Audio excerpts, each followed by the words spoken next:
Hey, welcome back to Experience Design Podcast. I'm your host, V, and today I have a special guest, Jennifer Blatz, and she's a researcher, strategist, and designer, a speaker. She has also co-founded a UX research and strategy group, a global and one of the largest UX groups out there for meetups and covering a lot of different interesting topics. But today I'm talking to Jennifer about specifically, I guess, the state of UX as is, a bit of a journey, a bit of what it takes to get into a field and break into a field basically, and how to develop the skills, but more so focusing on one specific element of UX. And this is the notorious personas. You love them or hate them. There's a lot to be said. And in this session, we are unpacking exactly that. The good stuff, the bad stuff, what you can do best to actually optimize it where they're appropriate, but also what could you do instead of them. One of the ideas Jennifer brings up is Scenario Alignment Canvas, which is a toolkit she's working on right now. Almost like a simplified version to kick off your efforts with stakeholders, let's say, and outline a lot of those messages instead of just coming up with personas. And of course, if you do enjoy this session, make sure to share it with a friend. That helps a lot. And without further ado, do enjoy. Like, how did you, I guess, start with UX? Like, why did you even pick UX? I don't really ask that much of people who join me in these discussions, but they're always keen to understand, like, why UX? Like, why research, why design? Yeah, that's a great question because everybody's path is varied, right? Especially if they've been in UX a little bit longer, or if they're a little bit older, because there weren't UX programs and universities and boot camps back when I was back in the day when I was learning. I actually started in journalism graphics. So that was my major in college, which was designing for publications. So newspapers, magazines. And my first job after college was a designer for a newspaper. And that's where I really learned the discipline of deadline. Because if you don't get your work done, there's going to be a big blank hole in the newspaper the next day. And that is not acceptable. So Yeah. that was where I learned how to iterate quickly, adjust things on the fly, and really meet tight deadlines. And that's where I really got my design chops to deep dive into fundamentals and foundations and fonts and all the things that you learned in traditional design school. And what I find interesting about like the correlation between journalism and UX is you're providing information for others. Now, even though I worked at a newspaper, I would not call myself an avid newspaper reader. In fact, I'm like, I'm Yeah. not reading this whole thing. I was big on providing entry points, information for people who could get a little bit if they didn't have time to read the whole story. So I was always kind of thinking of helping the user in a sense. Even back then, I'm like, put a full quote here, a nice graphic, a photo, so that if they don't have time, at least they can get some value out of this story. And so that's where and it also helped with my writing too, right? In journalism, it's strong Yes, such writing an foundation. undervalued skill as well for UXers. Something we don't, I guess, the UX copy and rise in demand for UX copy or writing has been massive recently. One of the things which immediately popped into my head, I guess, with the newspapers, you had the deadlines, but also probably very specific stakeholders, just like in UX, right? Or like product design, who could come in and say, hey, let's just pivot or do some changes. Oh, absolutely. So my main job was the B section, letter B, which was the second section in the paper. And there would be times I'd have that all laid out, designed, and they'd be like, yeah, we need your lead story and your main image to go on our section. And I'm like, we're printing in 10 minutes. They're like, yeah, Yeah. good luck with that. So yeah, there was or big news, right? Big news would happen. And there you definitely had to adjust. And or another example would be I didn't have enough room for the story that written in full, or they didn't like the specs that I designed the headline at. They're like, oh, we need 4 lines for the headline instead of 3. And I'm like, we don't have that kind of space. We are physically constrained by the dimensions of the paper. So we can't fit a whole 20-inch story because there's only room for 12. So you're going to have to get your scissors out. You're going to have to cut this story down to fit this page because that's just the reality of newspaper, right? So there was definitely working with my editors where I would say my stakeholders, sometimes the reporters too, because they'd come around like, hey, how much space they would have not written the story yet. And they'd be, how much space do I have? And I'd be like, you have 12 inches, which is how they measure a story in a newspaper. And they're like, oh, I'm never going to be able to tell my story in that. And I'm like, good luck, because you're going to have to. Yeah, it's fascinating parallels, I guess, to UX, as like just like you described, like all the different variables and constraints and everything else, like you have to kind of deal with that. That's why you kind of jumped or transitioned into UX, Yeah, or I guess what happened was so much of the industry, then became like a marketing designer, a print designer, and so much of the Mm, industry was moving into web design, and everyone was learning how to code. And I'm like, whoa, I can't. I tried. I mean, was learning yeah, Flash and HTML and CSS, and I'm like, this is just not me. This is not where my heart is. So I lived in Los Angeles at the time, and I went to a meetup which talked about design. And that's where I was introduced to the concept of user experience. And I was like, whoa, what? They use all the tools that I'm already using. They don't mm, have to code. They focus on the reader. That's what I was thinking at the time, the consumer of the product. This is where I want to go. So that's when I knew that UX was the discipline I wanted to be involved in. So I got really involved in the community, networking a lot, learning a lot. That was really what I was networking for, not so much for a job, but to learn, like, what is this industry like? What do you do? What mm, tools do you use? What challenges do you have? And learning about that from other people in the community. And then as I got into UX design more, I found more excitement into learning about the problem and doing the research than actually the output. I think what kind of burnt me out was I had to work on a design system at one of the companies. And it was like, oh, you have to design the hover state and the visited state. And I was like, ugh, I can't deal with all the states. And so I wasn't passionate about pixel perfection anymore. I was passionate about learning how to solve the problem, learning about what the problem was. Exposure to real research was I was working for a company that owns veterinary hospitals across the US. So animal hospitals, right? And I would go into these animal hospitals and observe doctors as they were working on pets and visiting, the patients for their pets. And it was fascinating, the disconnect between what was actually happening in the hospitals and what the mm, software was doing or should be doing for, I was the software designer, the software they used for medical records and appointments and inventory, and just learning about how they work with an animal. If you think about it, you're a veterinarian doctor, you're holding an animal on a table and hoping mm, that animal doesn't bite you, doesn't pee on you, doesn't jump down. You don't have time to go into the corner and do a bunch of typing on a medical record. The reality is you're holding this animal down, hoping it will chill out. And you have to, and even our PO was a former veterinary doctor, so he knew. But the disconnect of what that experience actually is, what our software is trying to do, was so enlightening to me that I was like, this is where I really am excited about learning about the problem and the disconnect yeah. with what we're building and what they're trying to solve. This is such a common theme to me as well when I talk to like seniors or people who, I guess, every manager in UX, doesn't matter if they're researching or designing or kind of like, I think, gets through the same journey where they realize that the actual experience happens beyond the UI or the immediate product. And so many of us, like especially in the beginning of career, I'm sure you could appreciate, it's kind of, we get so fascinated by the details or by the craft itself, we forget exactly what dependencies there are, knock-ons, and things of that nature.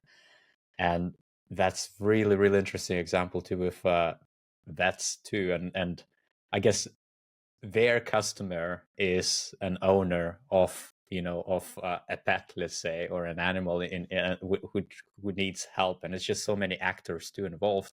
Like my personal appreciation for UX happened when I was researching and designing public services, which is just so many people involved, so many parties, so many services, things of that nature. And that's kind of like developing that appreciation of, hey, a simple design might not solve it. Like you have to kind of open it up. Absolutely. Yeah, there's so many other factors besides the technology that are Mm, overlooked. And I see this a lot every time I do research when there's a designer who's really focused on their one aspect, their screens that they're designing. And it's like, we are so insignificant in their world Mm. on a daily basis. This little screen is It's gonna nothing. break some hearts, I tell you It does. that. I'm good at Yeah. breaking hearts, believe me. Yeah, yeah, but it's true. It's like it has to be said. I also, I'm conflicted too because we do need, especially in early careers, you kind of have to go through some specificity, I guess, or maybe it's a rite of passage of sorts. I don't know how you view that, but you're running quite a few network events and UX research and strategy. So I guess you go through a lot of that. But what are your thoughts of that, of like the natural transition into research and strategy? Yeah, that's a good question because I think I have been a UX team of one in several of my roles, and there's Mm, no specificity there. You've got to know all the things. So I think, and I've also been where I've done very specific, especially in larger companies where you're working on one little product. You might be working on one little widget or one interaction, and you can really hone in your skills there and really perfect that. And I think there's value to both the broad spectrum and really honing in on the specificity. I personally believe if you get too specific, you lose that broad view. You lose where that screen interplays in the whole interaction and in the whole experience of what a person is going through. mm, For example, just filling in an application for something. Like, what else were they doing before, during, and after that application that you're neglecting to address in that application because all you're focused on is that one little product that you're working on. There's a lot of debate, right? V that like, oh, you should not be a generalist. You should be a generalist. And oh, mm, you shouldn't do design or you shouldn't do research. And I don't have the answers to all those. We don't have that kind of time today to solve that here, I'm sure. But I think because I was a generalist and I was a team of one and I had to, oh my God, I got to figure this out tonight, go home and read books about it because I got to do this tomorrow morning, helped me to be better owning and knowing that whole picture and really also discovering what I'm better at than not. Right? Like, mm. if I hadn't Yeah. done that research and just stayed a designer, an interaction designer, or a visual designer, I would never have understood that, wow, research is really where my passion is. And that's where I'm a lot better at. So maybe I should pivot and explore that a bit more. And I also feel like that generalist versus specialist angle is quite overused. Depends who you ask. I could ask someone, let's say parents or even older generations, like basically walk backwards, and to them, both words are going to mean very different things. The acceleration and tools available, and even podcasts or chats like this, LinkedIn posts, tweets, everything else, is all the tools which we didn't have back in the day. Podcasts didn't exist, let's say, courses and things of that nature, events. There is so little of that where, like, even when you started, you couldn't kind of become a generalist. You had to pick up very specific craft and marry to it, develop it. But now, like, the paradigm is kind of shifting, or maybe we're morphing to be both very general but also quite specific, because you can't avoid being super specialist unless your aim is just to be a manager. But I never met a person who said outright, I just want to be a manager. Like, of what, Right. Yeah. that's kind For of. me to transition from graphic design or art direction Mm, to UX, I had to hone in and focus on visual design first because that's what I knew the most and I could sell my skills. I'm a visual designer. So that's where I was more specific. So to your point, is that what you do earlier in your career? Are you more specific and showcase one thing? The market has changed a bit where now employers expect you to be the full stack UX yeah. person. When that, I mean, from research to code, there's a lot of expectations there. That unicorn, right? And it's called a unicorn because they don't exist. No, but you like, I would challenge it a bit. Like, you can get close enough, at least, to be hireable as that. But it also depends on the market, depends on the industry. Like, if you talk about today with the layoffs and so many specialists being available, let's say, employers, I think, are going to get even more spoiled on what they could hire, or who they could kind of, pick out of a crowd. Like, you really have to become very substantial in terms of the skills, or like demonstration, presentation, sales skills of your actual design, product design, and research skills. It's, Oh yeah, like, the pressure to me is just going to be growing, and not to discourage anyone who might be listening. that's true. I find that when it comes to a UX skill set, the actual UX part is minuscule compared to Mm. these soft skills, the presentation skills, the ability to influence and persuade and collaborate. Those really aren't UX skills. Those are just workplace skills and life skills that take up more of your time than actually sitting in a design tool or Figma or whatever that might be. You're doing so much more of that relationship building and making Mm. those connections than I ever expected to do when you were learning about it or kind of hearing about it.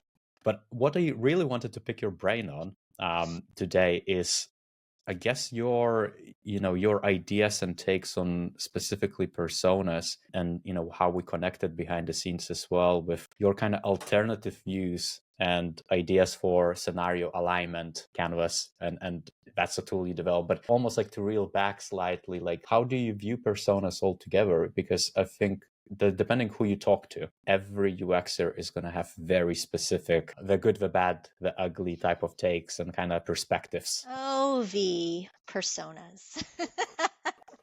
I do have views on personas. I have built Hmm. personas many times. Classic persona method described by Alan Cooper and Kim Goodwin in Designing for the Digital Age. Great book, by the way. And okay, to answer your question, am I pro persona or anti? I'm going to say anti. And I'm going to Okay. tell you a little bit why. And the why is because I have never been on a team who successfully referenced, used, and talked about personas after they were built. They're like, ooh, that's a nice deliverable. That looks great. Yes, I have Hmm. empathy. Yes, blah, blah, blah. And then they're never, ever brought up again. And there's loads of reasons for that. That's why I don't like personas. I don't like the output of personas.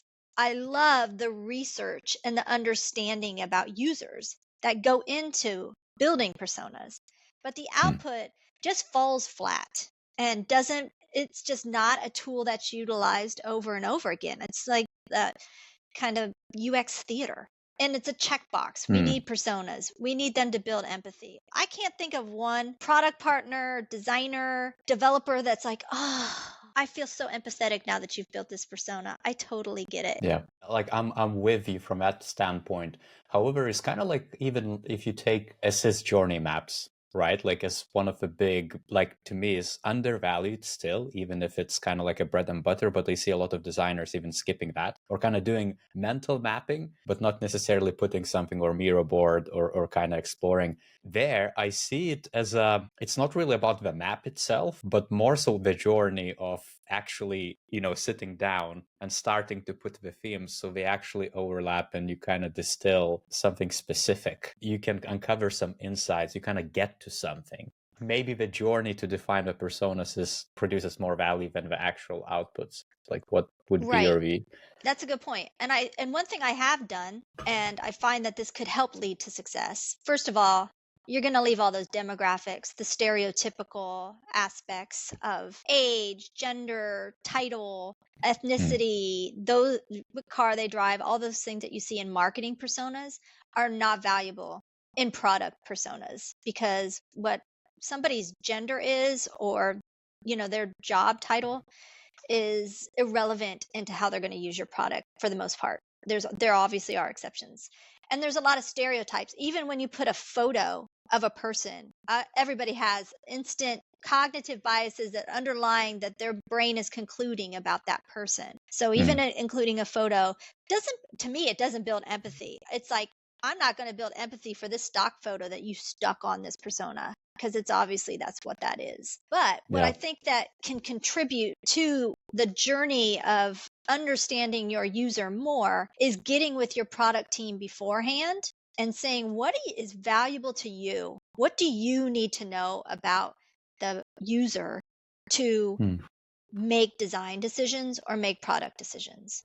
Because I think that as a designer, in the past, I have a couple problems with personas, and this is when you talk about the scenario alignment canvas. And this was a big inspiration as to why I did this. Well, for one, I was tasked to write the playbook for how to build personas for my company.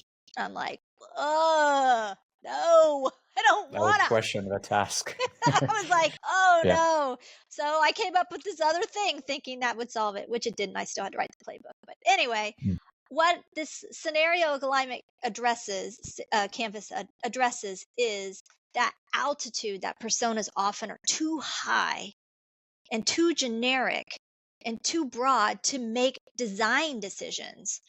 It's like, Mm. yeah, their goal is to be financially stable. How do I apply that to my designs? Like it's too general. And I've had this problem with all my personas. Like that's nice. I understand their goals, but I don't know how to apply that to this specific thing I'm designing in my interface. And Mhm. so that's half of it. The altitude of a persona is just too high, especially if they're across multiple features or just very general. Designers don't know how to use those to make design decisions, and product owners don't either. They're a little bit more applicable to product owners because they're going more for vision and broader things. But a Yeah. designer's like, I don't know what to do with that. And then the other half of it is personas take a long time. Like they take weeks of Yeah. qualitative research, synthesis, analysis. You don't like put a seed in the ground and tomorrow, poof, the persona comes out. Like it takes time and they feel a little precious because they take that time. So all that time, okay, I need to know about our user and it's going to take you a month or two to get back to me to tell me that, but I need to design today. What can you Yeah. get? I need information now. I don't need that deliverable. I don't need that final thing. I need my answer now. So there is a hesitancy that it takes too long to build them because it does. If you want to build them Yeah. right and you don't want them to be proto personas just based on assumptions and what the team thinks, you do need to do that research. And that does take Yeah. time. And I don't know if it's the guild of a market as well, or the boot camps, which kind of Right. makes it as a prerequisite. Okay, you're going to need to do personas. From your experience, or if you would agree, but chances are a lot of the people or researchers or designers are probably not going to do many personas, or, Right. or they shouldn't even Right. in the day-to-day scenarios. I agree. I think that there's expectations. The same could be said for journey maps or service design blueprints or some of those deliverables, determining what you need to learn right now. Just like as you do with research. Don't come to me and tell me you need to send out a survey because you think it'll be fast. Come to me with what you're trying to learn, and then we'll decide the method that best gets you that answer. And I think Mm. the same goes for some of these outputs that we create as UX people and we learn about them. I mean, to be honest, I rarely do journey maps. What I do more of is service design blueprints because that behind the scenes information, that below the line information, tends to be more valuable to my product teams and than a journey map. Now, a journey map, the top swim lane is the steps in the journey, so it's there, but it doesn't Mm. have this, the feels and the thinking, seeing, doing. It cuts that because it's like, I don't Yeah. really need to know that right now. I need to know when this person's doing this thing, what system is involved. So it, again, making that decision and being like, oh, what really the team needs to know about is not that person's emotions at these stages, but what technology is involved. So therefore, the output should be a service design blueprint to solve this, to get the answer Yeah. to this question. It's very interesting. It's almost like maybe it touches a bit of what you mentioned with high altitude of the actual personas. At what level, I guess, you view you view personas as most appropriate? Because they're not just a throwaway, right? Like we're not just saying don't do personas. Like there is. So where do they add most value, and at what fidelity? If I'm even expressing it right. Yeah, no, I think that's a really legit question, and that's something that Mm. I'm still struggling to understand because I have yet to be on a team where personas have been successful and referenced. And I even worked with my designers, product folks, like what information is helpful for you to make Mm. decisions. So I was working at a financial institution, and for them, it was important to know what device they were doing research on or what device they were working on, because that would help them design for that, right? What are Mm. they, mobile first or are they desktop first? Because that can be very different experiences. So what altitude is really tricky because they do tend to have longevity, right? Personas can Mm. last a, a year, two, three. That's not specific enough to the feature that you wanted to release this quarter, probably. So, what do you do to inform that quarter product that you want to get Mm. out the door soon? And that's where that scenario alignment canvas is a starting point to understanding like the user's needs, pain points, motivations, that sort of thing, really centering around the Hmm. user. Because what I Yeah. find is a lot of companies and product teams focus on the solution. We're going to give them this instead of what problem are you trying to solve, and really Yeah. understanding that problem. Like in my mind as well, I used to work in, I guess, retail industry where my design teams, like very multidisciplinary design teams, looked at like a service design level challenges with a lot of touch points. Like I remember describing it as thousands of touch points and hundreds of products, literally, and then you could imagine it's hundreds of rows and things of that nature. And there, the product teams kind of gave up on personas altogether because we understood that they're gonna be so limited to a specific challenge or this, I guess, this specific segment in time. It's not gonna kind of permeate because if every new project you have to kind of unlock and shape the service as a whole. So if it's super enterprisey level challenges, you might create personas, but they're definitely going to be, in my head at least, a throwaway if it has like a lot of knock-ons and kind of permeates across different product lines. But that to me is kind of like the challenge to come up with personas unless they become quite generic, in a way, Yeah, or that's what they happens. purposefully like abstract it enough that you can. But in that case, we used jobs to be done, very Right. specific measures attached, things of that nature. It's almost like was a role and then the jobs. It wasn't, wishy-washy, for lack of a better term, kind of like personas to please stakeholders. But yeah. Yeah. And that's where this scenario alignment canvas came from. Indy Young talks a lot about a scenario. It's a story around a person doing a thing, as Donna Spencer would say, right? So that's where my concept comes from. Let's talk about a person trying to achieve a goal. What is that one thing they're trying to do?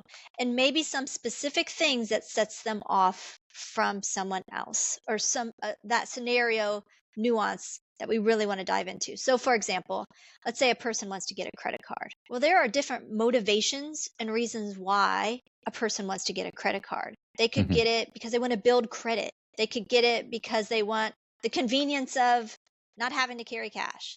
They could get a credit card because they want the flight miles or the perks or the points, right? So if you're thinking about a person who wants to get a credit card to build credit, they have very different motivations, needs, and really exploring those at that level. I'm a person who wants to get a credit card. I want to build my credit. Those design challenges are very different than I'm a person who wants to get a credit card. I want flight miles or I want cash back, right? There Mhm. might be some overlap there, but those are your design opportunities. And that is what the scenario alignment canvas is capturing, those nuances and those details that the person's motivated by this, they need this, their pain points are this.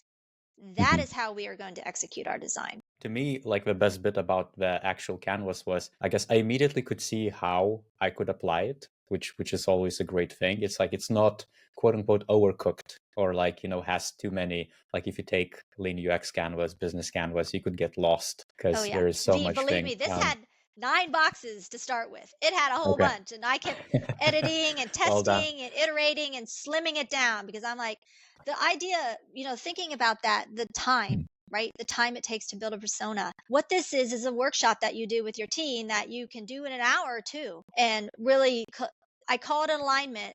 I think of it as a kickoff document in a sense. Mhm. We're a team. We're thinking about a person who needs a credit card. And we're thinking about that specific scenario of they want to build their credit. We're going to explore that as a team from the user's point of view, not from the solution we have, not from our product. We're going to really take a deep dive and discuss that person, Mm. their needs, their pain points, their motivations. And we're going to do this in a workshop in a digital whiteboard. And we're going to really explore that because we don't explore those nuances that bubble up the design Yeah. opportunities because we only focus on we're going to give them a credit card to build credit. We don't talk about what details do they need to hear and see and learn along the way to Mm. convert and to finish that funnel in a sense, right? Like to Yeah. fill in that application, to go for our credit card. So that is what this scenario alignment canvas does. It gets your team, when you start when you start a kickoff doc, like with a team, you go to your Yeah. stakeholders, tell me what you know, tell me what problem you're trying to solve, tell me about the user of this product. That's what you're doing. But you're doing it tapping in on others, your stakeholders in a workshop together and really saying, we're going to focus on the user today. We're not going to talk about technology, our product. Let's focus on them. Let's really do a deep dive into them. So that's where it falls is this is a kickoff document. This is a way to Hmm. tap into your team and say, what do we know? I also see it as like the power of kickoff templates, and I have my versions of it, is that to identify what you don't know in a way. Sure. So there's the other yeah. half of this. There's the other Yeah. half of this. So as the team fills in this canvas, they're going to put assumptions on there. I'm not going to just let them barf their assumptions and call it a day. I, as a facilitator, as the UX person leading this workshop, I'm going to say, oh, this is interesting. What data do we have to support this particular point of view? How confident do we feel about this? Do we know this to be true, or could we do some investigating and learning more? So from UX perspective, the other like secret sauce of this is I'm collecting research questions and I'm building out a future Mhm. research plan. Because this isn't the end. To me, I'm collecting what we know, I'm collecting what we think we know, and I might not have the discussion of every assumption. There might not be time to do that, but I'm collecting it and I'm going to be like, yeah, I'm not quite sure about this. We're going to investigate Mhm. this further because somebody thinks that person wants to do ABC because, and I'm not sure. And so you can ask, what data do we have to Yeah. support this? What previous research have we done? Do we feel confident? Maybe not. Okay, maybe we should do a little research around that. And that's where the want to learn more section of the canvas is. We're going to start collecting those things we're not sure about, do further research to get the answers to those questions to help designers make decisions faster and Mhm. get the designs going. Yeah. And on that note, like, how do you imagine, I guess, actual product designers taking it? Like, would they actually take the actual canvas? Or like what is their kind of Probably like not. I transition mean, they involvement? might take the data from the canvas, but it Mhm. it, it depends on the confidence that we on the statements. They could Mm. it's really like part of that, like I said, that kickoff, like what do we know? As always with a project, you get what we know, but then you're like, yeah, we should probably look into that a little bit more. Yeah, or That's user what, test basically, right? or Yeah. interviews or whatever that might be. Like you think that, but I'm not sure. So let's investigate that further and make sure that we're mitigating risk, right? So the Mm. canvas isn't necessarily for designers to start building on, like, okay, everybody said this, let's start building on this. It's to Yeah. surface like, wow, we really have some disconnect too, because that's another thing. Stakeholders had a lot of Mm. stuff in their heads that we think they know, we think we're aligned. That's why it's an alignment canvas. We think the same thing. Once you write it down, I realize, oh, we're thinking differently. So we need to see, maybe we should get a little closer to what we think on this particular aspect. So it is, I mean, a designer could run this exercise as well. A product could run this exercise, a product Yeah. person could do it too. It doesn't have to be a UX researcher by any means, but it's a place to dump things and to collect. Here's what we think we know right now. Here's a Yeah. point in time. Before we start making product decisions, here's what we think we know. Let's start investigating some of this before we move forward with those product decisions. It could also work in additive way, right? Like as you find out more things, you could add to it.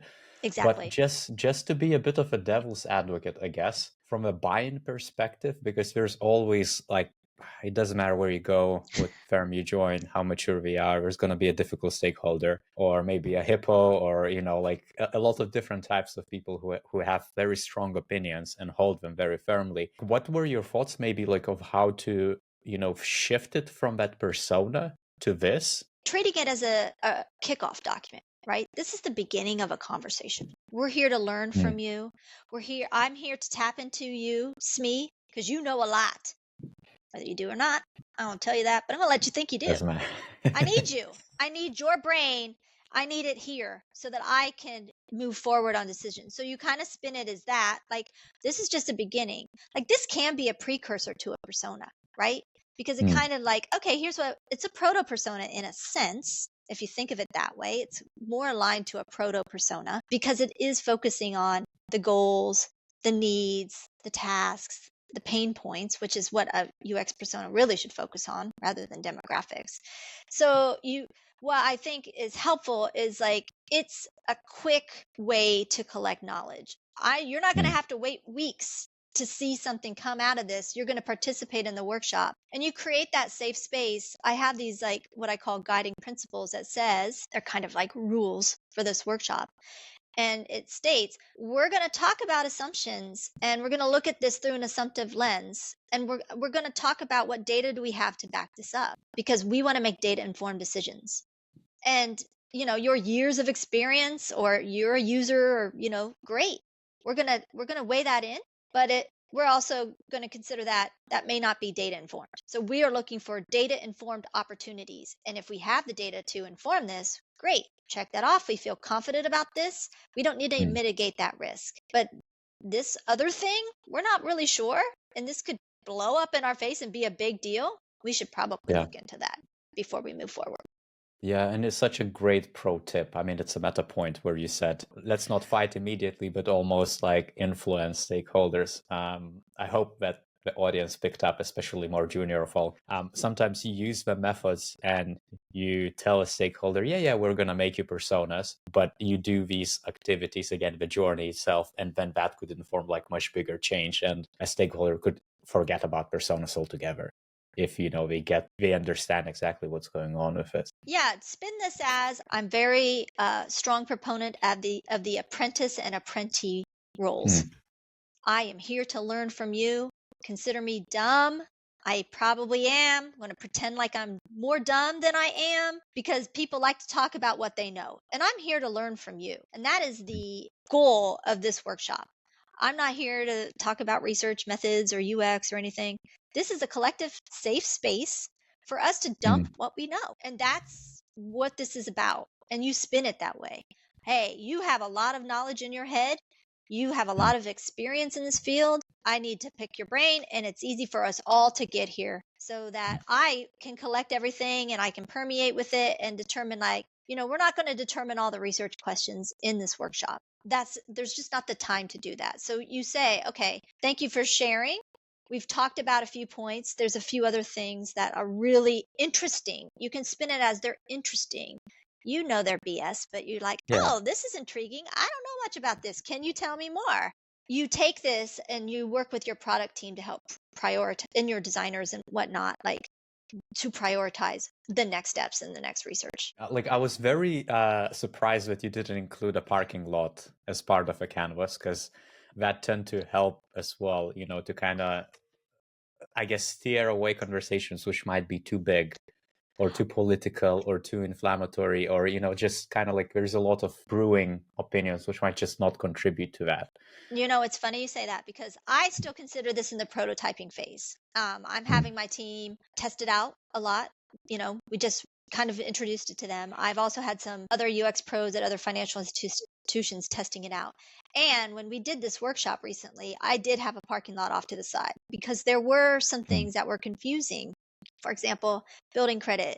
Are they building credit because they've never had credit, or are they repairing their credit? Those are different scenarios, right? Like somebody who's had credit cards, went into bankruptcy, defaulted on loans. They're a different situation than someone who has absolutely no knowledge about credit cards. They've kind of messed up, and they have different needs and pain points than someone who has no knowledge of a credit card. So those I did create a parking lot. It's just not part of the canvas, but I do think, I think with almost any workshop, you got to have that thing on the side to park the hippos, and whoever else needs to go play in the parking lot for a while, you go over there.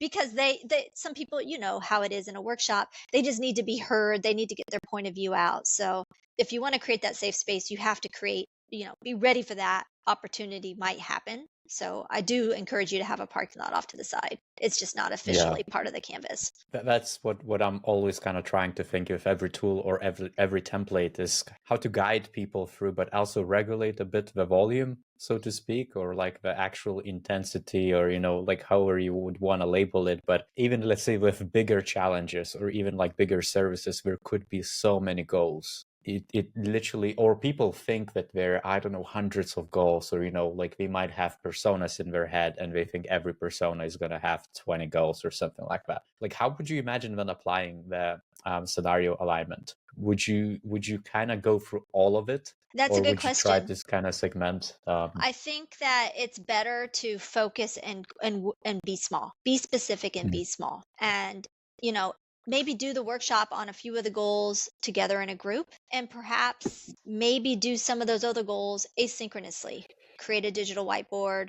Maybe once the team has some experience and they kind of get how this goes, I think, because if you go too broad, you lose that opportunity for those nuances of those design perspectives if you go too broad. Some of it might overlap, and it might apply to other goals, like in the credit card situation, right? Like somebody who wants cash back and somebody who wants travel points. There's can be a lot of overlap there, but really Mhm. taking the time to just take a little bit of time to explore those differences and nuances, to me, that bubbles up your content. That bubbles up what you're messaging and really guiding them into success. And how do you see, I guess, this overlapping? I mean, we covered personas, but let's say the likes of jobs to be done, or any kind of like a peripheral activities which the teams could be doing already. So how is this compared to like marketing segments, or like you said, personas or journey maps? I wouldn't call Mm. this a journey map because we're not going through the steps of the journey. I have noticed that when you do have something like this, they want to create, like, make this the journey map and the service design blueprint and the jobs to be done. It's like, whoa, whoa, Mm. whoa, whoa, let's simmer down, because we really want to hone in on the user right now, right? Yeah. And so I love jobs to be done theory. I'm a big fan. I use it quite often. And I think this could be a complement to that. The job they're trying to get done is the goal, right? Well, let's really talk about these motivations and their needs at some of these steps. You could do it at some of the major steps if you're building out a job map, right? What are the pain points here? I mean, you do get that when you're doing the research for jobs to be done and you're gathering those need statements, right? Mm. So you could, okay, that's your need. Why is that a need? I mean, you're getting the same similar information when you are doing research for jobs to be done. You're capturing Yeah. pain points. But it could be, if you really wanted to formalize that and have it templated and really, like, I want to know every pain point for this step, you could use this as like sub interview questions for all those different aspects of the jobs to be done. Does that make sense? Yeah, it does. Yeah, it does. And to me, it's also like all of them fall in, like, I'm trying to like look at it as I guess, the complexity spectrum, and maybe putting on more of growing designer has. Not to say that we're not growing, but kind of like a more junior Yeah. designer has, who, they get introduced to in the boot camps, to proto personas. I haven't seen bootcamp with jobs to be done because that's quite complex and it has to be done right. And Yeah. that's where it kind of like it stretches away from like very basic immediate to-dos to kind of something that would maybe require way more research, even though you could argue every single thing, whatever you do, whatever framework you use, is going to require research. That's what UX is about anyhow. But I wonder, like, how do you view, let's say, if we would take an example of a recent student in UX, or perhaps mid-weight designer, how do you view them using this? What is this like, right? Like, I've learned about these other things. You're telling me about this scenario alignment canvas. What the hell do I do with this thing?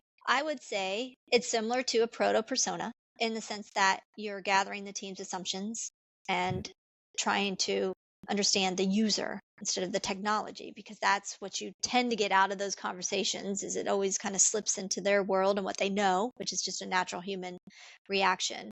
So similar to a proto persona, but you're building a research plan off of this. This is also like a kickoff to learning about what your teammates know, because a lot of time a proto persona, you don't follow up with any further research. It is what it is. You leave it at that, right? Yeah. But this is like you're surfacing the gaps and the opportunities to learn more, and the result may be a persona.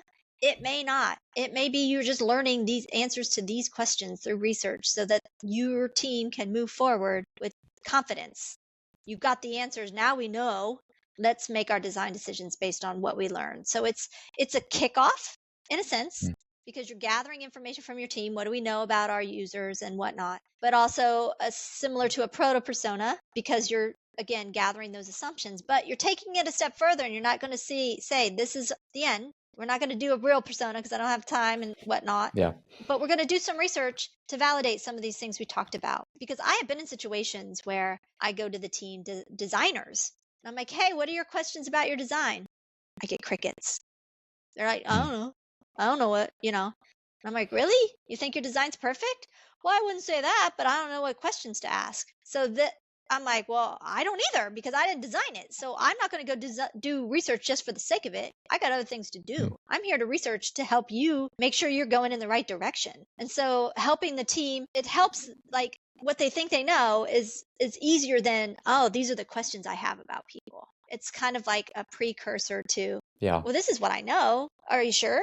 No. Okay, that might be a question. It's a little bit easier to guide a person into research opportunities than say, just what are your questions? What do you want to know? Yeah. I want to know how much they're going to use this. I want to know if they like this. And I'm like, well, I'm not going to ask that. So what do you really want to learn?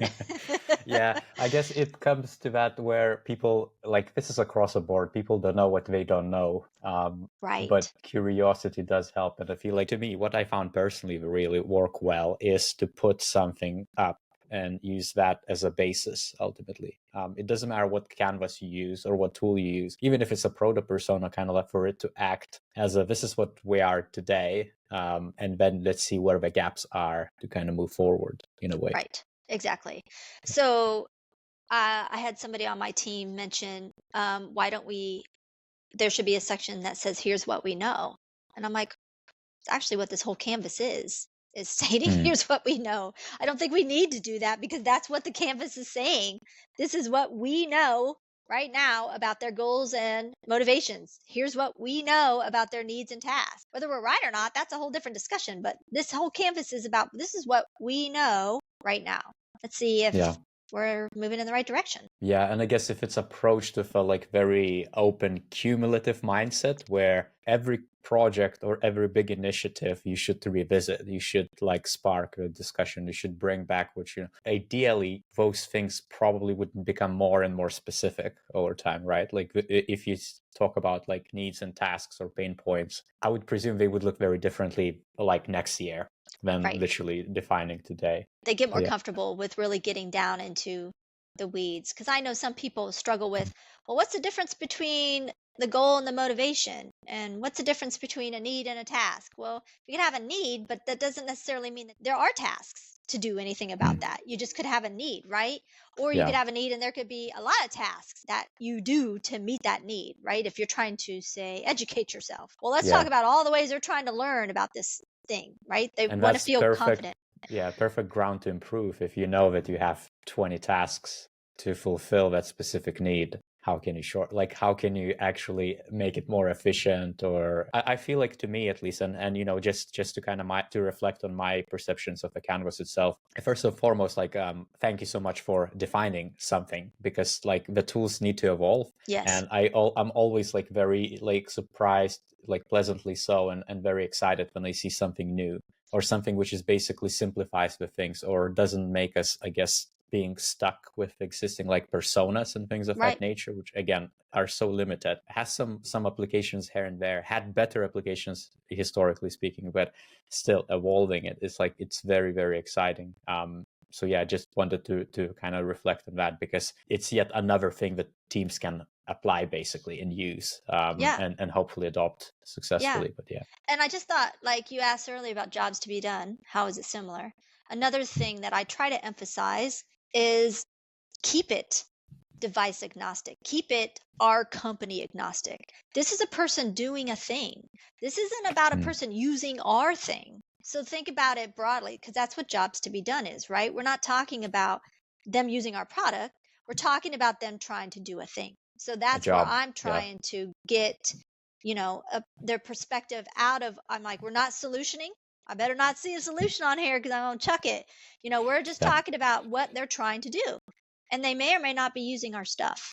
If they're educating themselves, they might be using Instagram, TikTok, articles, right? We're not doing that stuff. So I do try to, that is one of the principles, like think about them not using our things.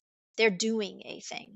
I want to kind of pivot slightly, and I know, I value your time as well on this, but very grateful for you to come in to Oh, chat. thank But you. um, talking about the future, and I like to, ask almost every guest on this podcast, are we in danger in UX? Oh, that's a broad question. In danger, are you referring to any specific technology or UX as a discipline?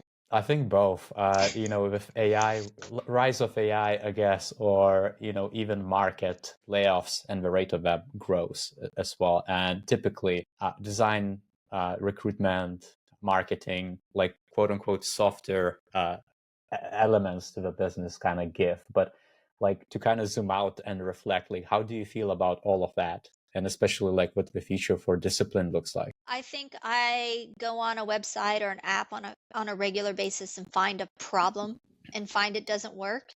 And I say, whew, UX isn't going anywhere if there's still shit like this floating around. Like there's still so many poorly designed, poorly executed solutions.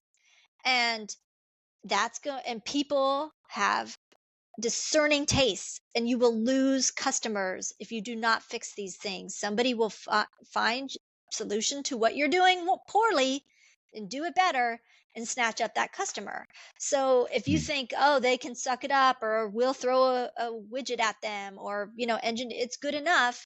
We'll see in the long run if it's good enough, because once this new competitor, this innovator comes in and takes your customers, there's your good enough right there. And guess what? They got UX people to solve those problems for them. It wasn't just engineers Hmm. executing on requirements. So I think that there was always ebbs and flows in the market and the jobs and whatnot. And there's like overhire, and then they've got to retract and let people go, because that's happening in probably every industry at different times and for different reasons, right? Like think about the financial industry, the market, right? Like the market crashes, all the investment bankers get laid off, like this happens. The mortgage industry is suffering, so they lay off all their mortgage brokers, right? Like all markets take hits at different times. Probably, I don't know. I'm not a market analyst, but I'm just guessing. But I think that there's always going to be a need for somebody who can make a solution better and really point out. I mean, that's what it takes. It takes that person to be like, hey, this is not okay, this is not acceptable, this might be an Hmm. engineering shortcut, but no, what are you asking me to do here? I don't even understand. I'm a human being. I don't know what you're saying. This doesn't make sense to me. I'm going to leave. I have a very Yeah. short attention span and a short fuse for poorly designed and executed things. And I think as more people are raised digitally and have high expectations, that's going to be more prevalent. Like if you just think about enterprise software, I love enterprise software. I love like how ancient and kludgy and yikes it is. More and more people who are used to consumer experiences, and then they go and they work in something that's enterprise, they're like, whoa, I just went to a huge time warp of like 40 years. This is insane. I'm not working on this. I'm not working here, because it sends messages. It sends messages that we are not invested in you. We are not Hmm. invested in our company. Suck it up. And I'm like, people they don't want to work for places that have that kind of mentality. So I think that there's always going to be a need, because there's always going to be the pushback of this is not good enough.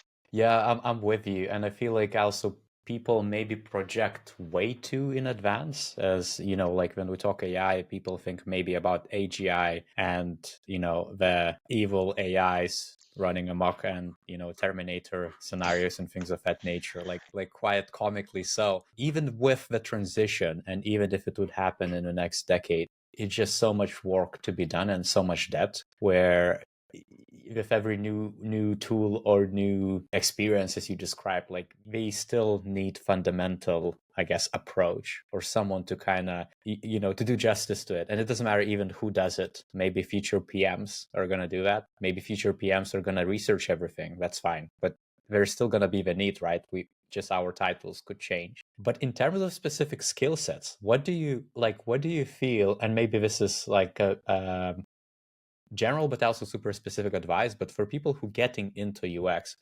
those are the people I think who are the most scared of automation. Like, what skills do you think they should double down to become just a bit more future proof?